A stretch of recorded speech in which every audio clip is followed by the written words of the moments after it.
अगला न्यूज, अब देखिए हम लोगों ने पूरा बवाल देखा ना, अब इस बवाल में एक और रिपोर्ट आई जिसको कि हम सिप्री की रिपोर्ट कहेंगे, और इस सिप्री की रिपोर्ट के बारे में हम जानेंगे क्या है सिप्री की रिपोर्ट, क्या है सारा चीज़, या हथियारों का खरीद फरोख्त, हथियारों को बेचना, हथियार, अब पूरा मामला आपको इतने देर में समझ में आ गया होगा, अमेरिका का पूरा नौटंकी आपको इतने देर में समझ में आ गया होगा, है ना। तो ये न्यूज़ आपके सामने आपको देखने को मिल रहा है, इसी के ऊपर हम लोग बात करेंगे। सिप्री की जो रिपोर्ट आई है, पहले कुछ न्यूज़पेपर के कटिंग्स को देख लेते हैं। ये न्यूज़पेपर जो है वो लिया गया है आपका इंडियन एक्सप्रेस का है, न्यूज़ है, India remains world largest arm importers, share of Russian imports fell to 45%, SIPRI data. SIPRI ने एक डाटा दिया और उसने कहा कि भारत जो है वो दुनिया का सबसे बड़ा हथियार का जो है वो खरीदने वाला है, आयातक है, ठीक है। The data released on Monday show Russia was India's largest arms supplier in the periods between 2013-17 and 2018-22, but its share arms imports India fell 64 से 45% आ गया। डाटा ये कह रहा है कि रशिया का जो सबसे बड़ा हथियार खरीदने वाला अगर कोई देश था तो इंडिया था, है ना। इंडिया अपना 64% हथियार जो रशिया से जो खरीदता था, अब ये घटकर मात्र 45% हो गया, ठीक है। इंडियन एक्सप्रेस ने इसको कवर किया है। दूसरा ये देखने को मिल रहा है, ये आपका जो है ये द हिंदू का जो है, हिंदू ने कैसे कवर किया है। हिंदू कहता है India remains biggest arm importers between 2018-22 despite drop in overall imports, ठीक है, वही सारी बातें हैं, 64 से 45%, ठीक है। तीसरा हम बात करें तो टाइम्स ऑफ इंडिया ने कैसे कवर किया, इस पर हम बात करें तो टाइम्स ऑफ इंडिया कहता है India's weapon imports fell by 33% in last 5 years but remains world second largest arms importer. अब ये कह रहा है कि जो भारत हथियार खरीदता था, टोटल जो हथियार खरीदता था उसमें 33% की कमी आई है, लेकिन इस समय भी भारत जो है वो विश्व का दूसरा सबसे बड़ा जो है वो क्या है आपका हथियार का जो है वो आयातक है, हथियार जो है वो खरीदता है, इस पर हमारी बात है ना। आगे क्या कह रहा है, Russia, France and USA biggest suppliers of arm, विश्व में सबसे बड़े जो हैं वो रसिया, फ्रांस और यूएस जो हैं वो हथियारों को क्या है बेचने वाले जो हैं वो देश है ना। इसके ऊपर हम बात करते हैं। तो भारत दुनिया का सबसे बड़ा हथियार आयातक है, ये किसने कहा, सिप्री ने। सिप्री क्या है, Stockholm International Peace Research Institute है जिसकी एक रिपोर्ट आई है, और इसने कहा कि भारत 2018 से 2022 तक सऊदी अरब के बाद बात करें तो दूसरा है, यानी कि सबसे बड़ा हथियार खरीदने वाला कौन है, सऊदी अरब। अच्छा, आपको याद है कुछ दिन पहले मैंने सऊदी अरब और ईरान के बीच में एक समझौता चीन ने कराया है, उस पर मैंने चर्चा की थी। आपने क्या उस न्यूज़ को देखा है। सऊदी अरब किसके डर से, ईरान के डर से हथियार खरीदता था, और किससे खरीदता था, तो 96% सऊदी अरब के जो हथियार थे वो यूएस से खरीदे जाते थे। इंडिया हथियार खरीदता है किसके लिए, तो चाइना और पाकिस्तान, और जब जब इंडिया का हथियार खरीदना कम होता है तो यूएस की तरफ से एक रिपोर्ट आती है, क्या आती है, पाकिस्तान के पास ये हथियार है, चाइना ये कर सकता है, और इंडिया क्या करता है, हथियार खरीद लेता है। तो इस सारा का सारा मार्केट आपको समझ में आ रहा होगा, है ना। डर का व्यापार है बाबा, है ना, डर का व्यापार है बाबू भैया, डर का व्यापार है। तो पूरा व्यापार ही किसका है, डर का है।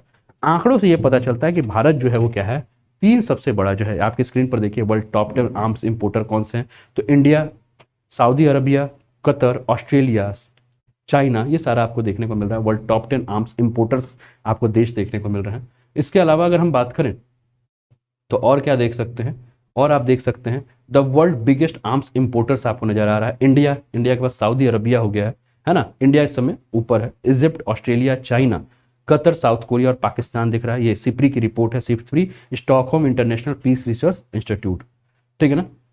अगला क्या दिख रहा है, वर्ल्ड बिगेस्ट आर्म एक्सपोर्टर्स, तो सबसे ज्यादा जो हथियार बेचने वाला देश है वो कौन है, तो यूनाइटेड स्टेट्स है, उसके बाद रशिया है, फ्रांस है, चाइना है, जर्मनी है, इटली है, यूके और साउथ कोरिया।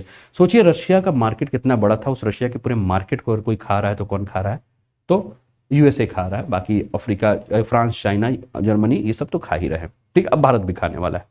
तो पूरी की पूरी जो है वो है, और इसमें कहा गया है कि देखिए 2013 से 2017 तक भारत जो है वो पूर्ण रूप से रशिया के ऊपर था। सबसे बड़ा आपूर्तिकर्ता कौन था, तो रशिया सबसे बड़ा आपूर्तिकर्ता था, किसका, हथियारों का, किसको करता था, भारत को।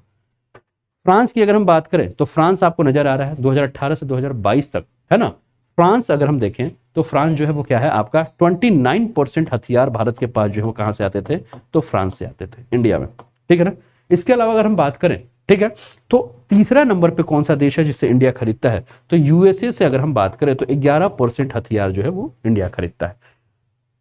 रशिया से अगर हम बात करें तो रशिया से इंडिया पहले कितना खरीदता था, तो 64% खरीदता था, लेकिन अब कितना खरीद रहा है, तो अब 45% खरीद रहा है। इंपोर्ट जो है इसका क्या हो गया है, घट हो गया। कारण, तो मैंने वही कहा ना कि इंडिया क्यों खरीदता था, तो चीन और पाकिस्तान के साथ तनाव के कारण जो है वो करता था। लेकिन आप ध्यान दे रहे हैं क्या, कि चाइना और पाकिस्तान के साथ जो तनाव था, वो तनाव के कारण जो है वो पूरे के पूरे हथियार खरीदने का मतलब आप समझ रहे हो। लेकिन इस समय भारत क्या है, तो भारत इस समय हथियार का जो है वो निर्यातक भी बन गया है। भारत हथियारों को जो है वो बेच भी रहा है। और भारत के बारे में बात करें तो भारत ने इस समय अगर हम बात करें तो और भी भारत को जो है वो मेड इन इंडिया के ऊपर जो है वो भारत काम कर रहा है ना, उसके बारे में हम बात करेंगे। लेकिन इसके अलावा भारत का एक नया मार्केट भी कुछ देश बन गया है। जैसे कौन, तो भारत जो है वो इजराइल से भी हथियार खरीद रहा है, भारत दक्षिण कोरिया से भी हथियार खरीद रहा है, भारत दक्षिण अफ्रीका से भी हथियार खरीद रहा है। ठीक है ना, क्योंकि ये भी हथियार जो है वो क्या करने हैं वाले हैं, देश हैं जो कि हथियार जो है वो बेचते हैं। अगर फ्रांस से अगर हम बात करें तो फ्रांस से भारत जो है वो क्या खरीद रहा है, तो अभी तक 62 अभी लड़ाकू विमान और 4 पनडुब्बी जो है वो भारत खरीद रहा है। सशस्त्र निर्यातक के रूप में भारत के बारे में बात करें तो इंडिया क्या कर रहा है, अभी इंडिया हथियारों को बेच भी रहा है। रूस और चीन के बाद अगर हम बात करें तो भारत जो है वो म्यांमार का तीसरा सबसे बड़ा हथियार आपूर्ति करता है। यानी कि म्यांमार ने जो है रशिया और चाइना के बाद अगर हथियार कहीं से खरीदे हैं तो कहां से, इंडिया से। और ये प्लस पॉइंट है ना, जहां भारत जो है वो सुई भी विदेशों से मंगाता था, आप हथियार भी जो है वो अपने देश में बनाकर जो है वो सप्लाई कर रहा है। ठीक है ना। इसके अलावा अगर हम बात करें तो भारत जो है, अगर हम देखें तो रिपोर्ट में ये भी कहा गया है, पाकिस्तान के बारे में बात किया, ये देखिए आप पुश फॉर इंडिजिनेशन के बारे में बात किया जा रहा है। तो मिलिट्री एक्सपेंडिचर में अगर हम बात करें तो इंडिया जो है वो वर्ल्ड का 3rd लार्जेस्ट मिलिट्री एक्सपेंडिचर कर रहा है, कहाँ, यूएस और चाइना के बाद। इंडिया डिफेंस बजट की अगर हम बात करें तो 66 बिलियन यानी कि 4.78 लाख करोड़ का इसका डिफेंस बजट है। वहीं यूएस का जो डिफेंस बजट है वो 730 बिलियन डॉलर का है और चाइना का 209 बिलियन डॉलर का देखने को मिल रहा है।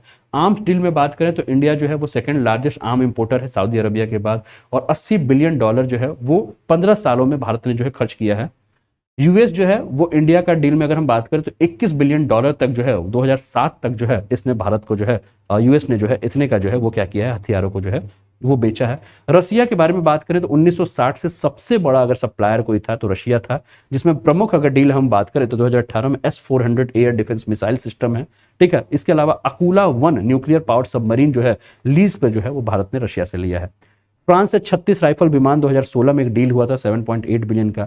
इजराइल जो है वो आर्म एवरी ईयर जो है वो 7 बिलियन का जो है वो हर साल बेचता है।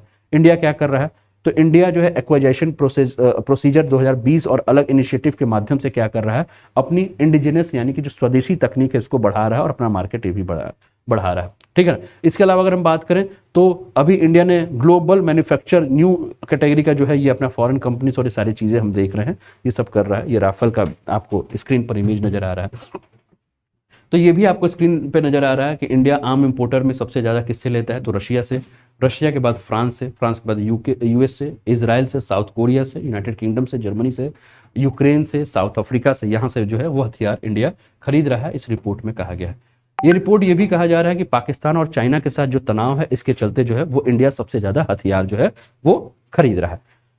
इसके अलावा अगर हम बात करें तो ये भी रिपोर्ट आपको देखने को मिल रहा है, little bang for buck military expenditure अगर हम बात करें तो वर्ल्ड का 5th लार्जेस्ट जो है वो military expenditure US, China, Russia और सऊदी अरबिया के बाद किया जा रहा है। ये सारी जानकारी है इसमेन, है ना। आर्म डील आपको ये काफ़ी सारे जो कि अभी हम लोगों ने अपनी चर्चा कर भी ली है कि इमेज और भी पीपीटी के माध्यम से, ये सारा चीज़ पीडीएफ में आपको कहाँ मिल जाएगा, तो अनअकैडमी का जो मेरा ये टेलीग्राम का लिंक मेरा दिख रहा है, इसको आप स्क्रीनशॉट ले लीजिएगा और इसको ज्वाइन कर लीजिएगा, है ना। तो यहाँ आपको सारा का सारा जो डिटेल है वो आपको मिल भी जाएगा। ठीक है, क्लियर है दोस्त, एक बार कमेंट करके फटाफट जो है बता दीजिए सभी कुछ क्लियर है, सभी को समझ में आ रहा है ना।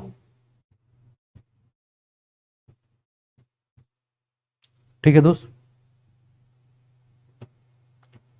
ठीक है, तो ये सारी चीज़ें नज़र आ रही हैं। इसके अलावा बिग 3 सप्लायर्स, ये सारी चीज़ें हम लोगों ने बात की। टॉप 5 इंपोर्टर्स कंट्रीज आपको देखने को मिल रहे हैं, है ना। रशिया टॉप सप्लायर, ये सारी बातें हम लोगों ने कर ली है। ये आर्म एक्सपोर्ट पर रशिया का किस प्रकार से मार्केट 2004 से लेकर अभी तक का जो कम हुआ, ये सारी चीज़ें हम लोग देख रहे हैं। ठीक है, अब हमने कहा कि सीप्री के बारे में हमने कहा कि सीप्री ने रिपोर्ट दी। सीप्री क्या है, तो सीप्री का फुल फॉर्म हमने क्या कहा, Stockholm International Peace Research Institute हमने नाम दिया, है ना। और ये एक अंतर्राष्ट्रीय संस्थान है जिसकी स्थापना कब हुई थी, तो इसकी स्थापना जो है वो 1966 में अगर हम बात करें तो इस स्थापना हुई थी। और क्यों, तो ये सशस्त्र संघर्ष, सैन्य व्यय और हथियारों के व्यापार के ऊपर जो है पूरी की पूरी क्या करती है, रिपोर्ट देती है। ठीक है ना। तो मतलब किस प्रकार से नए नए अनुसंधान हो रहे हैं, किस प्रकार से निर्णयकर्ता हो रहे हैं, शोधकर्ताओं के ऊपर, ये सभी के ऊपर काम कर रही है। और ये इसके ऊपर जो है अगर हम बात करें तो ये पूरी की पूरी जो इसकी पहले है कुछ वर्षों से कि रक्षा उपकरण के क्षेत्र में, स्वदेशी डिजाइन के क्षेत्र में, विकास और निर्माण के क्षेत्र में किस प्रकार से काम किया जा रहा है, इस पर ये पूरी की पूरी बातें की जा रही है। इंडिया का और चीज़ देखें, जैसे मैंने कहा कि इंडिया इंडिजिनस टेक्नोलॉजी को जो है वो बढ़ाया दे रहा है, तो भारत में रक्षा नीतियों का समर्थन करने के लिए क्या क्या कानूनी ढांचे हैं, तो उद्योग विकास विनियम अधिनियम 1951 है, रक्षा खरीद प्रक्रिया 2016 है, फीमा है 1999 के तहत जो कि एफडीआई नीति और विनियम से संबंधित है, भारतीय सेना अधिनियम 1950 है, भारतीय वायुसेना अधिनियम 1950 है, भारतीय नौसेना अधिनियम 1975 है, औद्योगिक नीति संवर्धन विभाग जो है आपको देखने को मिलेगा, रक्षा उत्पादन विभाग जो है वो आपको देखने को मिलेगा, रक्षा अधिकरण परिषद है, रक्षा ऑफसेट प्रबंधन विंग है।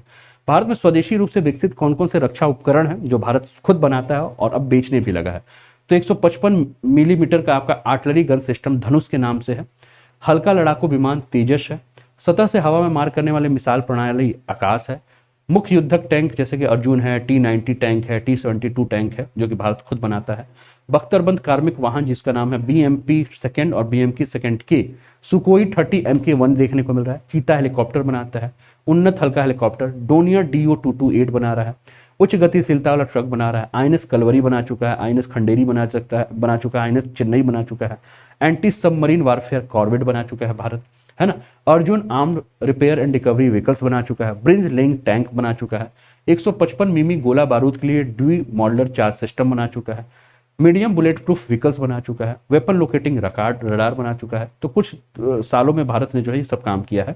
Integrated air command and control system आदि का उत्पादन जो है भारत ने किया हुआ है। तो ये रहा दोस्तों आज का सेशन, कैसा लगा जरूर बताएं। और ये अनअकैडमी के किसी भी कोर्स पे अगर सब्सक्रिप्शन लेना चाहें तो अनूप 10 कोड यूज कीजिए ANUP10 और इसके माध्यम से आप सब्सक्रिप्शन ले सकते हैं। अप टू 40% का आपको ऑफ मिल जाएगा। तो ये सारी सुविधाएं अचूक करके बैच चल रहा है यूपी पीसीएस के लिए, इसका आप लाभ उठा सकते हैं। UP PCS prelims GS CSAT का पेपर है, इसका आप लाभ उठा सकते हैं। काफ़ी सारे एडवांटेज हैं, इन एडवांटेज का लाभ उठा सकते हैं। तो चलिए मिलते हैं फिर दोस्तों अगले सेशन में। तब तक अपना ध्यान रखिए, स्वस्थ रहिए, मस्त रहिए, तंदुरुस्त रहिए। कैसा लगा आज का सेशन जरूर बताएं। जो स्टूडेंट्स रिकॉर्डिंग में सेशन को देखेंगे वो भी अपना कमेंट जो मेरे दोस्त जरूर कीजिएगा। आपका जो कमेंट है वो मुझे अच्छा लगेगा। और वीडियो को अभी तक लाइक नहीं किया तो लाइक कर दीजिए, शेयर नहीं किया तो शेयर कर दीजिए। खुद का ध्यान रखिए, हंसते रहिए, खेलते रहिए, मुस्कुराते रहिए। जय हिंद, जय भारत।